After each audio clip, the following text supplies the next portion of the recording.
മക്കളെ നാളത്തെ പരീക്ഷയ്ക്ക് നിങ്ങൾ ഈ ചോദ്യം കൂടി പഠിച്ചിട്ട് പോകണം കേട്ടോ. നിങ്ങൾക്ക് ഹെൽപ്ഫുൾ ആവുന്ന ഒരുപാട് വീഡിയോസ് ഇന്നലെ ഇന്നുമായിട്ട് ചെയ്തിട്ടുണ്ട്. നമ്മുടെ ചാനൽ പേജ് കയറി നോക്കുക കേട്ടോ. എക്സസ് ഡിമാൻഡും എക്സസ് സപ്ലൈയും ഡിഫറൻഷിയേറ്റ് ചെയ്യാൻ പറയാം. അപ്പോൾ നമ്മൾ എന്ത് ചെയ്യും? എക്സസ് ഡിമാൻഡ് എന്താണെന്ന് എഴുതി വെക്കും. എക്സസ് ഡിമാൻഡ് എന്ന് പറഞ്ഞിട്ട് എന്താണ് സെൻറ്റൻസ് ആക്കി എഴുതണേ. ഡിമാൻഡ് കൂടുതലും സപ്ലൈ കുറവുമായിട്ടുള്ള സിറ്റുവേഷനാണ് എക്സസ് ഡിമാൻഡ് എന്ന് പറയുന്നത്.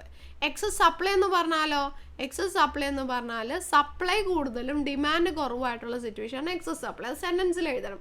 അത്ര എഴുതിയാൽ 3 മാർക്ക് കിട്ടില്ല.